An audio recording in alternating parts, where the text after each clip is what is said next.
Hello बच्चों, नमस्कार। बच्चों, इससे पहले हमने इंग्लिश के दो वीडियो बनाए थे। उसमें आपको टेंसेस करवाए थे और उसका अगली कड़ी समझो। एक उसके रूप आज जो मैं लेके आया हूँ वो है बच्चों वॉइसेस। ये टेंसेस के साथ लगती हुई एक चीज ऐसी है जो वॉइसेस बच्चों, जैसे active passive, active voice passive voice, वैसे एट्थ ऑनवर्ड हम करते आ रहे हैं। लेकिन इसकी मैं ये बताना चाहता हूँ जरूरत क्यों पड़ती है, और इसके कुछ रूल हैं बहुत ही कम। इसको याद करने की बच्चों कभी जरूरत नहीं पड़ेगी। कुछ रूल है, उसको ध्यान में रखिए।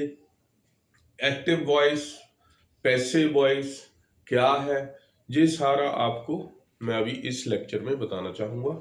उसमें सारे यूजेस उसके, जो भी मैं एप्लीकेशंस क्या है वो भी मैं मतलब बताऊंगा। उसमें एग्जांपल लेके, जैसे टेंसेस में इसको कैसे यूज किया जाता है। बच्चों, वॉइसेस अभी तक मैंने आपको बोला है कि जो भी इंग्लिश होती है उसमें क्या होता है, सब्जेक्ट, उसका वर्ब, उसका object. Subject, verb and object, ये तीन चीजें होती हैं। इस बाकी ना सब्जेक्ट में कोई बंदा गलती करता है ना ऑब्जेक्ट में गलती करता है। वर्ब की फॉर्म कौन सी लगनी है ये होती है, और इसके बीच एक जगह जहां होती है हेल्पिंग वर्ब की। बच्चों, तो मैं अगर नेगेटिव सेंटेंस की बात ना करूं, अगर इंटेरोगेटिव की सेंटेंस की बात ना करूं, तो इस जो नॉर्मल सेंटेंसेस होते हैं उसमें subject, helping verb, verb, object. और जो सब्जेक्ट और ऑब्जेक्ट में मैंने आपको पहले बताया, कभी भी इंग्लिश लिखनी है तो इसमें कभी बोलनी है या लिखनी है, इसमें कोई गलती नहीं करता। ये भी नाउन्स होते हैं तो ये भी नाउन होते हैं, ये भी नाउन मतलब ये किसी चीज का नाम होगा, किसी बंदे का नाम होगा, किसी जगह का नाम होगा। और वर्ब और ये दोनों इसमें कुछ इंग्लिश का, ये तो वोकेबलरी है, कुछ चेंज करने की जरूरत नहीं है। और आगे वर्ब, वर्ब की कौन सी फॉर्म लगनी है, ये टेंसेस में आता है बच्चों। मैंने बोला कि जैसे प्रेजेंट, सिंपल प्रेजेंट टेंस है, उसमें फर्स्ट फॉर्म लगती है। उसके जहां जहां ही, शीट और किसी का नाम हो ऐसे ही यस लगता है। तो मैंने रूल सारे आपको बताए थे। और उसके बाद ये हेल्पिंग वर्ब है। बच्चों, जो पैसिव वॉइस है, पहले वो यूज क्यों किया जाता है, तो जैसे मैं एक एग्जांपल दूंगा आपको। Thief has stolen my golden chain. तो स्नैच कर लो, स्नैच।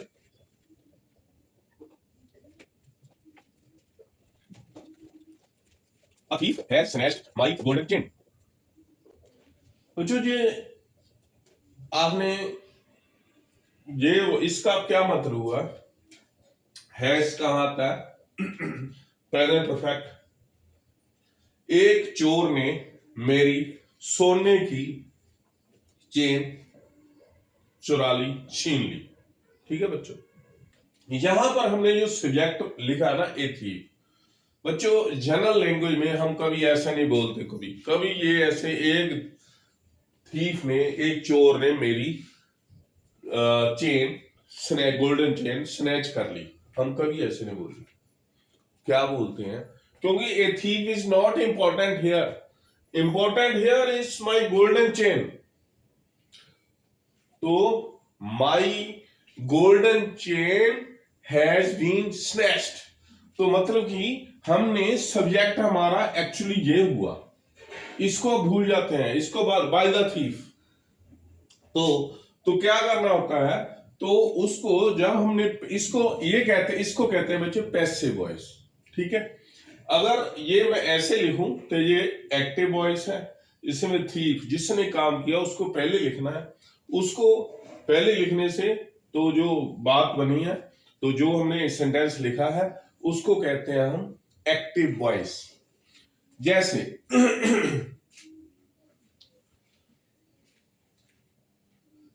इसको पैसिव में एक एग्जांपल और मैं बताऊं, एक एक्टिव में बताता हूं, फिर एक और।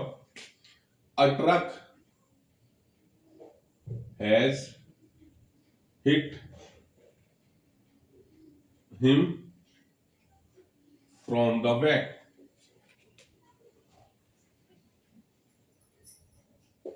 तो बच्चों ये क्या मैंने लिखा, a truck has hit him from the back. समझिए हो, एक ट्रक ने पीछे से टक्कर मार दी उसको, ठीक है, वो जैसे वो सैर कर रहा था या कुछ कर रहा था, a truck has hit him from the back, उसको पीछे से टक्कर मार दी। ये बच्चों एक्टिव है। पर इसको ज्यादातर मान लो कि उसके चोट आ गई है, कोई अपना बंदा है, उसको मान लो चोट आ गई है, तो हमने क्या कहना है, यार बंदे को किसी ने टक्कर मार दी है, ट्रक तो याद ही नहीं रहेगा, किसी को पता नहीं है बंदे को ट्रक ने टक्कर मार दी है। तो ऐसा नहीं होगा कि हमने एक ट्रक ने बंदे को टक्कर मार दी रहना कहना जरूरी नहीं है। एक ट्रक मतलब हमने उसको फ्रॉम हिम, जिसका उसके बारे में चिंता उसकी हो रही है हमें, उसको किसी ने टक्कर मार दी है या उसको ट्रक ने टक्कर मार दी है, ठीक है। तो इधर से शुरू करेंगे, वो पैसिव है। तो जो एक्टिव है, एक ट्रक ने मार दी है उसको, एक ट्रक द्वारा तो वो उसको टक्कर मार दी गई है, ठीक है, वो है पैसिव। किसी ट्रक के द्वारा किसी नाम की बात कर लो, राम को टक्कर मार दी गई है, ठीक है ना। तो और उसके बाद हम मैं अगला सेंटेंस ये करूं, कभी ये सेंटेंस आपने कभी सुना नहीं होगा किसी से, मैंने एक प्लेट तोड़ दी है। नो, प्लेट टूट गई है बोलते हैं बच्चों।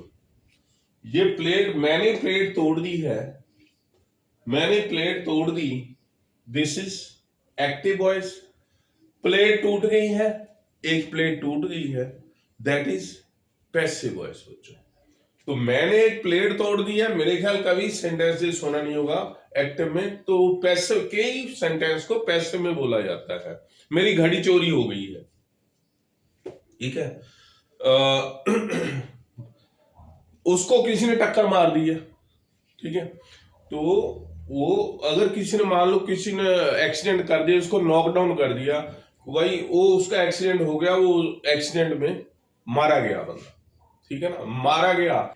एक्सीडेंट को ऐसे नहीं को कहता कि बस वहां से गई और उसको मार कर चलेगी, बंदे को मार कर चलेगी ना, बस इंपॉर्टेंट है, इंपॉर्टेंट क्या है, बंदा। तो उसको किसी ने टक्कर मार दी या उसको किसी ने कुचल दिया, उसको बस ने कुचल दिया। तो कहने का मतलब है पैसिव वॉइस में बहुत चीजें हम रोज बोलते हैं, सुनते हैं, पढ़ते हैं और लिखते हैं। तो ये मैं ये एग्जांपल एक मतलब ये मैं बताना चाहूंगा, I have broken the plate, कोई नहीं कहेगा तो क्या कहेगा, the plate was broken by me. इसका मतलब क्या हुआ, ये पैसिव वॉइस है बच्चों, ये एक्टिव वॉइस है। इसका मतलब है मैंने प्लेट तोड़ दी है, इसका मतलब है मुझसे प्लेट टूट गई है, प्लेट वाज ब्रोकन बाय मी, मुझसे प्लेट टूट गई है। तो मतलब यहां पर कौन इंपॉर्टेंट है, प्लेट। तो यहां पर हमने कोई नहीं कहते क्योंकि वो काम गलत किया हुआ है, तो मैं उसको द प्लेट वाज ब्रोकन यहां तक खत्म कर देगा कोई। अगर ज्यादा से ज्यादा मैं सेंटेंस वाइज मतलब वर्ड बाय वर्ड बोलूं, ज्यादा से ज्यादा बाय मी, प्लेट तोड़ दी गई है मेरे द्वारा। तो ऐसा कहना है पैसिव वॉइस बच्चों। तो एक्टिव पैसिव का ये कॉन्सेप्ट मैं लेके आया हूं आपके लिए बच्चों। तो मैं आपको इसके रूल अभी दिखाना समझाना चाहूंगा। सबसे पहले मैं किसी भी इंग्लिश सेंटेंस में, चाहे एक्टिव में लिखा जाए चाहे पैसिव में लिखा जाए, तो उसमें सब्जेक्ट, वर्ब, ऑब्जेक्ट और साथ में होता है इसके बीच में हेल्पिंग वर्ब बच्चों। जब मैंने आपको टेंसेस सिखाए थे उसमें देखो सब्जेक्ट व ऑब्जेक्ट तो वही रहते हैं, चाहे कोई भी बंदा किसी भी टेंस में बोलो, सब्जेक्ट ऑब्जेक्ट को चेंज नहीं कर सकते। तो हेल्पिंग वर्ब से ही टेंसेस, 12 टेंसेस बने हैं बच्चों।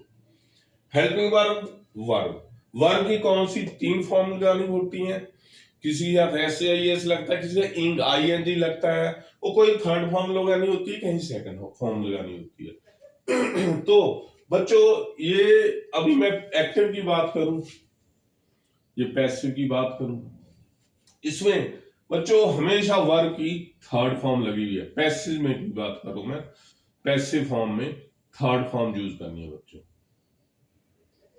एक तो ये सारा मतलब एक हमारा ये इतनी बड़ी प्रॉब्लम सॉल्व हो गई है कि हमें मान लो पता नहीं चले कौन सी सेंटेंस में चेंज करना है, हमने कौन सी फॉर्म लगेगी, तो उसको पैसिव वॉइस में बोलिए, हमेशा थर्ड फॉर्म यूज होगी बच्चों। Use every time third form in the passive voice. और सब्जेक्ट भी वही जो लगेगा वो सब बोलना ही होगा, पता ही है ऑब्जेक्ट। अब क्या रहेगी बात बच्चों, ओनली हेल्पिंग वर्ब। इस हेल्पिंग वर्ब को आपने कौन सी लगानी है, पैसिव गलत हो या ठीक हो, सिर्फ हेल्पिंग वर्ब से डिपेंड करता है, बाकी कुछ नहीं बच्चों। थर्ड फॉर्म होगी ऑब्जेक्ट और सब्जेक्ट।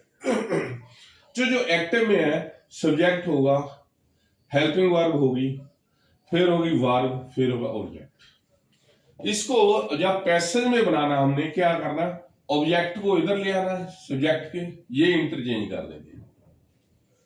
ऑब्जेक्ट जो है वो आगे आ जाना है सब्जेक्ट की जगह, सब्जेक्ट को ऑब्जेक्ट कर देना और बाई लगाना है बीच में, बाई मी, बाई हिम। और वर्ब की थर्ड फॉर्म लगा देनी है। और हेल्पिंग वर्ब को क्या करना बच्चों, जो हेल्पिंग वर्ब उन्होंने दी हुई है ना, उसके एक्टिव पार्ट देख लो।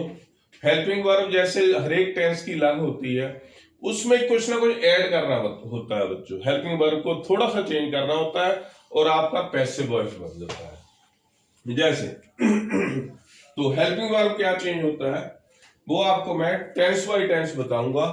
सबसे पहली चीज है बच्चों, जैसे सिंपल प्रेजेंट में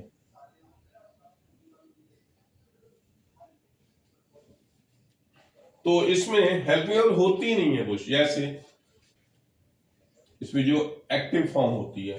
लेकिन पैसिव में पैसिव में क्या होता है, इसमें कुछ ना कुछ जोड़ना पड़ेगा।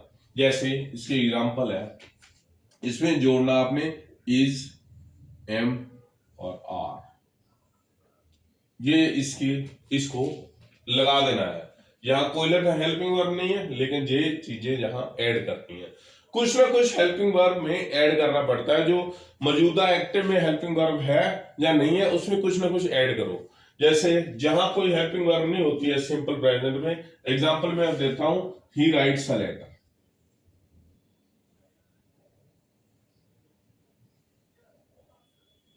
ओके बच्चों, अब पैसिव में इसको क्या करना है, पैसिव में इसका सबसे पहले इसका सब्जेक्ट कौन सा, ही, ऑब्जेक्ट कौन सा, ए लेटर, ये है इसकी verb.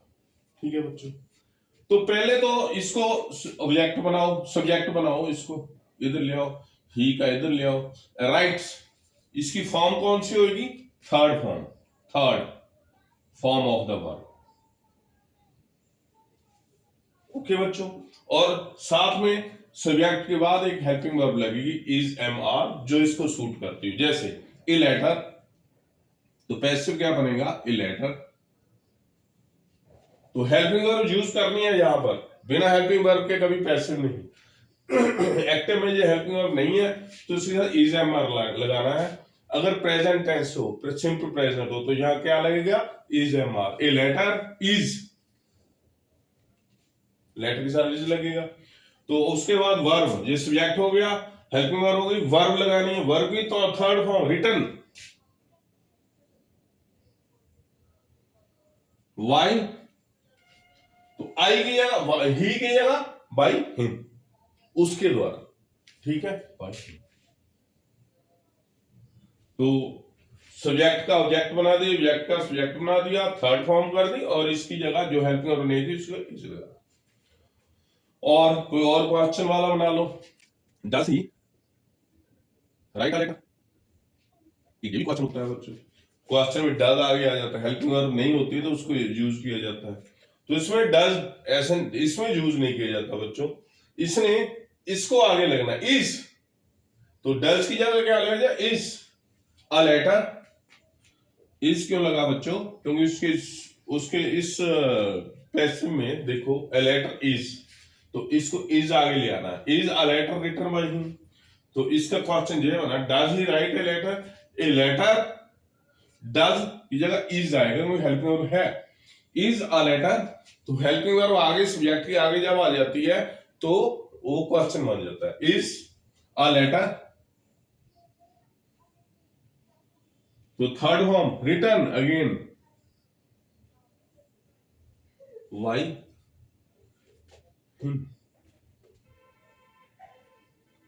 Question means as it is, तो क्वेश्चन का क्वेश्चन रह गया, इस आगे लगा दिया, डज नहीं लगेगा बच्चों।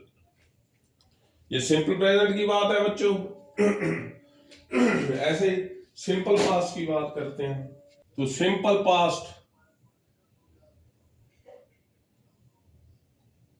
द चाइल्ड, आपको पता है सेकंड फॉर्म लगती है इसमें बच्चों, द चाइल्ड प्लेड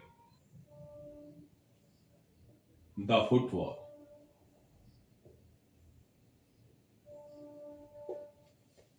बच्चे ने फुटबॉल खेला, ठीक है, जब बच्चा फुटबॉल खेलता था, तो इसमें क्या फिर वही इसको, ये है हमारा इसका the child is, what is this subject, the football is object, and this is verb, and helping verb no helping verb. तो इसको कैसे बनाना है, ऑब्जेक्ट को इधर द फुटबॉल,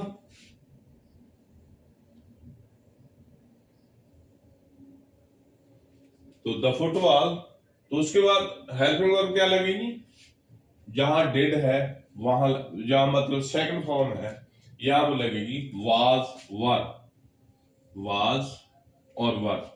फुटबॉल अगर ज्यादा होते तो वर लग जाएगा, was played by the child, okay बच्चों, the football was played by the child. ऐसे इसमें मानो डिड लगा हो, डिड जैसे क्वेश्चन वाला एक सेंटेंस हो interrogative, did the child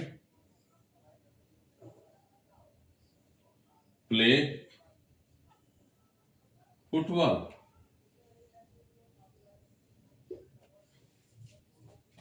did the child play football, played नहीं आएगा क्योंकि डिड आ गया तो फर्स्ट फॉर्म आएगी, प्लेड नहीं, did the child play football, तो वाज डिड की जगह क्या लगेगा, वाज ये हेल्पिंग और ये लग जाए क्योंकि वो हेल्पिंग और आ जाती है, पैसे में हेल्पिंग वर्ब आती है तो वो वाज आगे आ जाएगा, was the football, was the football played by the child,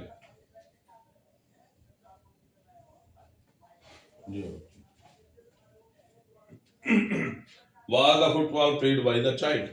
तो सिंपल पास्ट में हेल्पिंग वर्ब कौन सी यूज होती है, सिर्फ हेल्पिंग वर्ब की बात होती है जो उसके पैसिव में, पैसिव वॉइस में, पैसिव फॉर्म में कौन सी हेल्पिंग वर्ब यूज होती है, was and were. Simple present में कौन सी यूज होती है, is am are, simple past में वाज वर, इसके आगे सिंपल फ्यूचर, इसमें कोई सेंटेंस बोलो, बोलो he will write a letter, तो वर्ब की फॉर्म इसको एक्टिव है जी, तो पैसिव में इसके क्या लगेगा, पैसिव में इसके जो विल की जगह हो जाएगा चेंज, विल बी, शैल की जगह शैल बी, तो कोई ना कोई वर्ड ऐड करना होता है बच्चों, जो मौजूदा हमारे पास उसके इसके दूसरे एक्टिव वॉइस में, एक्टिव ये पैसिव है, एक्टिव वॉइस में जहां विल लगेगा वहां विल भी लग जाएगा, जहां शैल लगेगा पैसिव में शैल भी लग जाएगा। जैसे ये सिंपल फ्यूचर की बात है, he will write a letter, तो this is subject, this is object and this is verb, third form a letter, तो इसकी पैसिव वॉइस क्या आएगा, a letter, A letter will be what? Will be written. Why?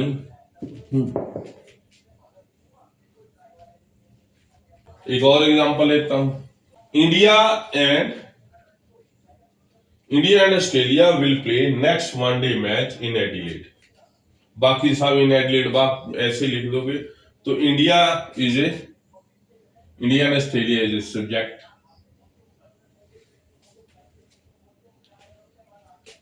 Next Monday match क्या खेल लोगे? ये है. This is object. तो ये इधर ले आना है सब्जेक्ट की जगह.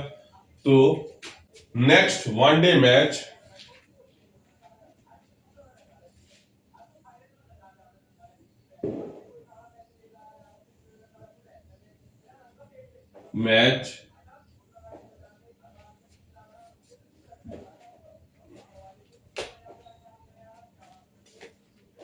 will be played by India and Australia in Adelaide. ठीक है बच्चों. Next one day match will be played by India and Australia in Adelaide. तो सब्जेक्ट का ऑब्जेक्ट, ऑब्जेक्ट का सब्जेक्ट, उसके बाद वर्ब थर्ड यूज होगी प्लेड. ओके. एंड विल की जगह हो जाएगा विल बी. ठीक है बच्चों. नेक्स्ट ये तीनों हो गए simple present, simple past, simple future. आगे एक लिखते हैं इसका सेंटेंस प्रेजेंट कंटिन्यूस. इसका सेंटेंस क्या है?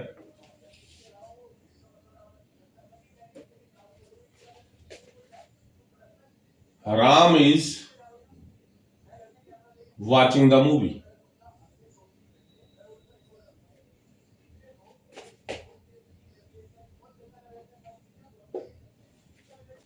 Ram is watching the movie. तो इसमें this is subject,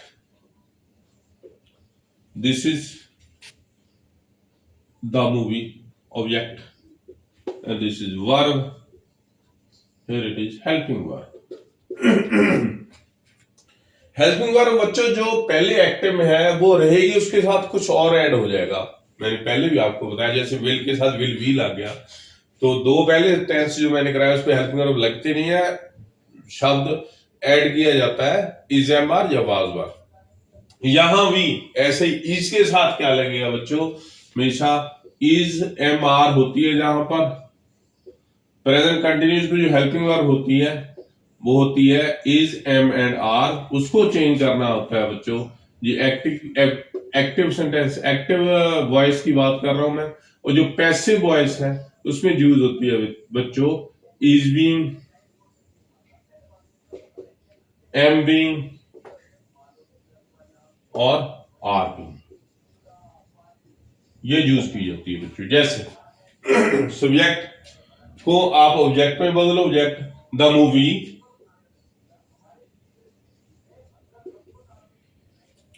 is helping verb के साथ क्या लगेगा? बीइंग.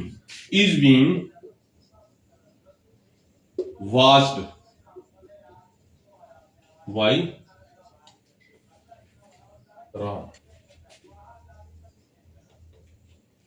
ठीक है बच्चों. तो इज की जगह क्या लग गया? Is being. बीइंग ऐड हुआ नया शब्द. ये जहां भी आईएनजी लगता है वर्ब के साथ वहां पर बीइंग लगता है हेल्पिंग वर्ब के साथ इज बीइंग. तो इज एम आर की जगह क्या लग गया? Is being, am being, are being. उसके बाद है बच्चों ऐसे ही आसान प्रेजेंट कंटिन्यूस की जगह तो आगे पास्ट कंटिन्यूस है बच्चों. पास्ट कंटिन्यूस क्या होता है? वह खाना खा रही थी, तो शाम गाना गा रहा था, तो शाम was singing a song। यहां प्रेजेंट कंटिन्यूस में ये इज लगता है यहां पर, और पास्ट कंटिन्यूस में ये वाज लगता है। शाम वाज सिंगिंग ए सॉन्ग, शाम एक गाना गा रहा था। तो शाम द्वारा एक गाना गाया जा रहा था, इसको कैसे बनाना है? सब्जेक्ट ये है और ऑब्जेक्ट ये है, वर्ब ये है, ये वाज है। तो was will be change to was and verb will be changed to was being and were being।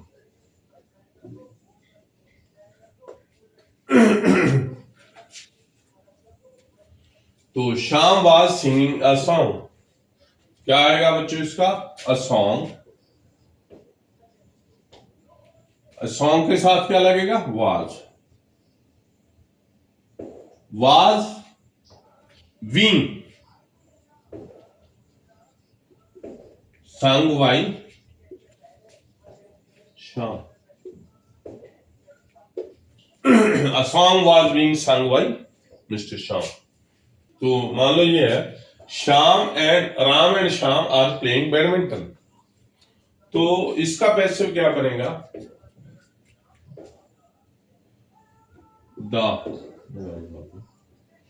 इसका क्या बनेगा?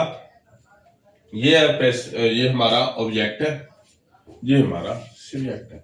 बच्चों इन दोनों के साथ लगा गया आर, लेकिन जब द बैडमिंटन आएगा, द बैडमिंटन,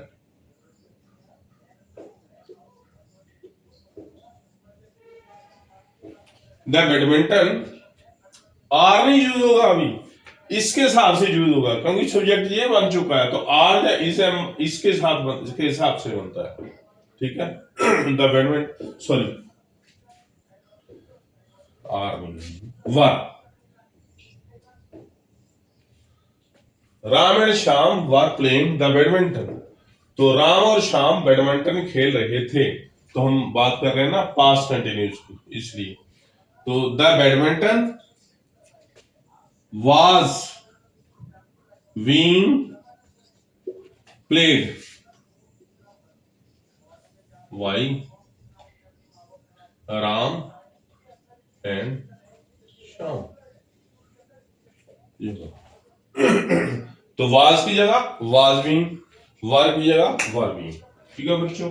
नेक्स्ट बच्चों सारे टेंसेस की वॉइसेस चेंज नहीं होता, 7 टेंसेस ऐसे हैं। आगे जैसे इसके परफेक्ट के टेंस है उसको यूज किया जाता है। जहां पर हैज लगता है उसकी हेल्पिंग वर्ब यूज होती है, वो चेंज हो जाती है, ये एक्टिव में, ये पैसिव में।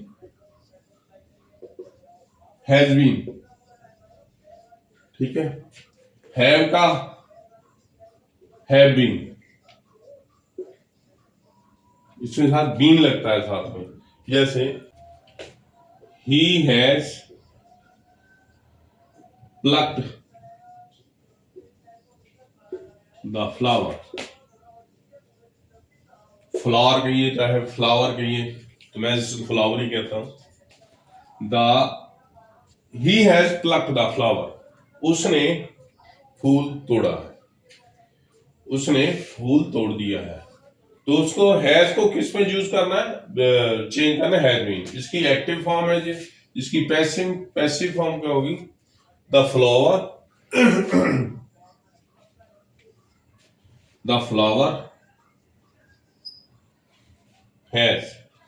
has been plucked, third form, by him। अगर यहां फ्लावर्स होता तो बच्चों फ्लावर्स यहां पर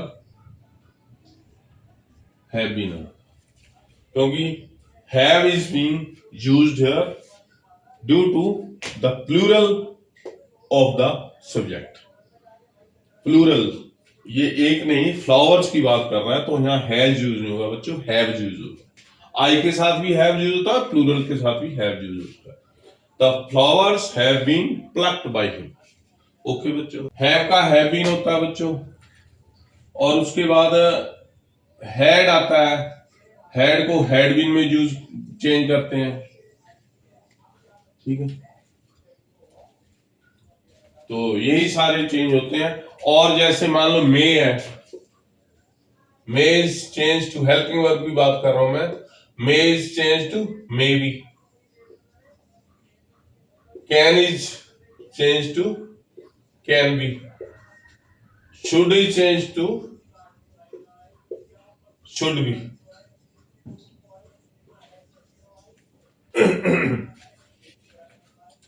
would is changed to would be, okay, should be, would be, can be, may be। तो तमाम has been, have been, had been, ठीक है बच्चों। थर्ड फॉर्म यूज करो। ये आपको सिर्फ इसकी जो हेल्पिंग वर्ब है ये यूज करनी आ जाए, फॉर्म थर्ड यूज करनी, बाकी सब्जेक्ट ऑब्जेक्ट चेंज करने हैं, कुछ साल पैसिव वॉइस में बच्चों बना दोगे आप। कुछ और फॉर्म्स है, जैसे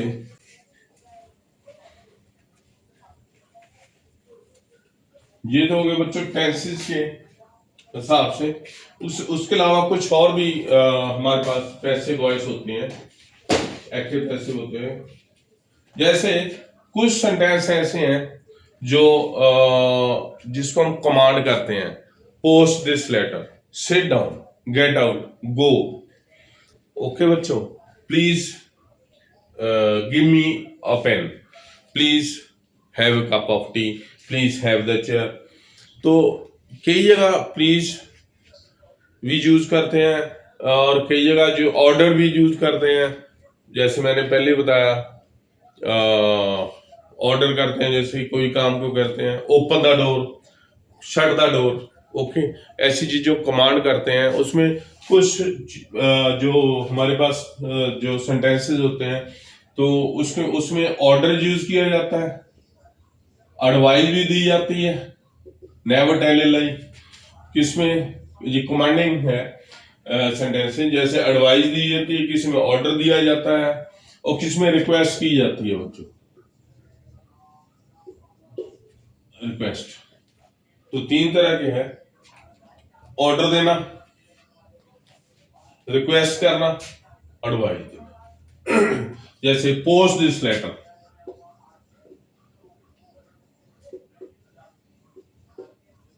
इसको एक्टिव में हम कहते हैं। जब कोई चीज किसी करवाना हो तो वर्ब से शुरू कर देते हैं, दिस इज वर्ब। तो पैसिव इसका क्या है, तो पैसिव इसका क्या, देखो, you are ordered to, you are ordered to post this letter, ठीक है बच्चों, you are ordered to post this letter, post this letter. और दूसरा है, मान लो please give me your pen, तो ये क्या किया गया, दिस इज रिक्वेस्ट। तो यू आर पैसिव इसका क्या होता है, यू आर रिक्वेस्टेड टू, जो भी आ गया, प्लीज नहीं आया, जब यहां रिक्वेस्ट किया तो प्लीज नहीं आएगा, give me your pen.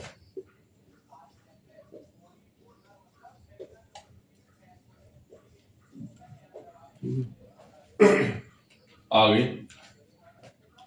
Never tell a lie, कभी झूठ मत बोल। इसका पैसिव क्या होगा, यू आर एडवाइज्ड,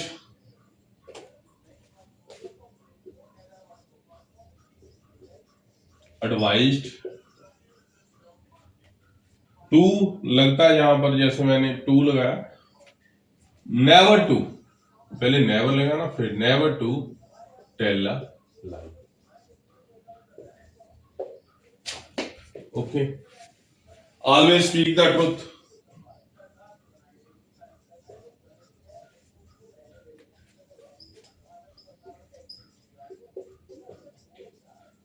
तो इसका क्या आएगा passive, you are advised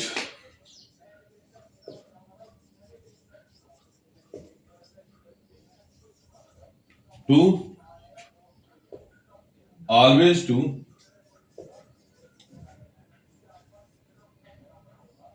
speak the truth.